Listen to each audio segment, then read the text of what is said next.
जय माता दी। दोस्तों, जीवन बहुत ही अनमोल है। भगवान ने हमें जो जीवन दिया है, हम मनुष्यों को, उसका उद्देश्य अवश्य ही आगे बढ़ना है और संसार में प्यार को भरना है। दोस्तों, जीवन है तो समस्याएं भी होंगी, लेकिन इसका अर्थ ये बिल्कुल नहीं है कि आप इन समस्याओं से दूर भागे या कोई इस प्रकार का कदम उठा ले कि बाद में आपको केवल पछतावे के अलावा कुछ ना मिले। हम आपके ऐसे कठिन समय में आपको ऐसी समस्याओं से बाहर निकलने का रास्ता बताते हैं।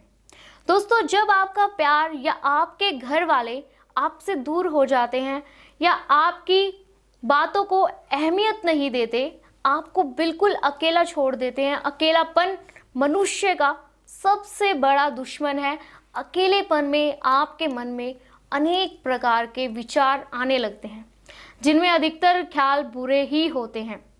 जब आप अकेले होते हैं तो कोई आपको ये बताने वाला नहीं होता कि आप गलत कर रहे हैं या सही। दोस्तों, यदि हम अपनी संकट की घड़ी में ही अपना साथ खुद ही छोड़ दे तो इतना पूजा पाठ करने का क्या मतलब हमारा। दोस्तों, हमारा जो उद्देश्य है केवल इतना है कि आप मुश्किल समय से अगर गुजर रहे हैं तो हम आपको सहारा दें, आपको उस मुश्किल घड़ी से बाहर निकालें। आपको कोई भी ऐसा गलत काम ना करने दे जिसका बाद में आपको केवल अफसोस रह जाए। दोस्तों, आज मैं फिर से लेकर आई हूँ एक प्रचंड वशीकरण। तो विधि कुछ इस प्रकार है। सबसे पहले आपको लाल रंग का एक कागज लेना है। लाल रंग का आपको एक कागज लेना है और कागज के ऊपर बड़े बड़े अक्षरों से उस व्यक्ति का नाम लिखना है जिसको आप वशीभूत करना चाहते हैं, यानी वश में करना चाहते हैं।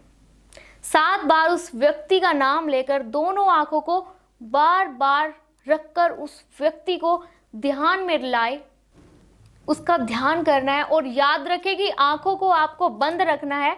बंद आंखों से आपको उस व्यक्ति का ध्यान करना है जिस व्यक्ति को आप वश में करना चाहते हैं। इतना होना चाहिए ध्यान आपका कि व्यक्ति का चेहरा आपकी आंखों के सामने खुद ब खुद आ जाए। इस क्रिया को आपको कुल 7 बार दोहराना है। उसके बाद में जो कागज आपके हाथ में है, उस हाथ में रखे कागज पर एक मंत्र का जाप करें और वो मंत्र इस प्रकार है। ओम नमो हरि काय नमो अमुकस्य आकर्षण कुरु कुरु स्वाहा। ये वो मंत्र है जिसका उच्चारण आपको करना है। दोस्तों, अमुक कश्यप की जगह उस व्यक्ति का नाम आपको लेना है जिसे आप वश में करना चाहते हैं, और कुछ ही घंटों बाद वो व्यक्ति आपके वश में हो जाएगा। तो देखें कैसे गुरुजी द्वारा बताए गए सरल उपायों से आप अपने प्यार को वापस पा सकते हैं। इन विधियों में बस कुछ चीज़ों का आपको ध्यान रखना है। पहला, इन विधि को करते हुए आपको कोई देखे ना। दूसरा ये कि मंत्र का उच्चारण बिल्कुल ठीक हो, कोई गलती ना हो, क्योंकि आपके मंत्र में एक गलती आपकी विधि को खंडित कर सकती है, या तो आपको इन टोटकों का कुछ उल्टा असर भी दिख सकता है। तो चलिए दोस्तों, अपने जीवन को खुशहाल बनाएं। गुरुजी द्वारा बताए गए इस विधि को ज़रूर अपनाएं और अपने खोए हुए प्यार को वापस पाएं। मैं लेती हूँ आपसे विदा। जय माता दी।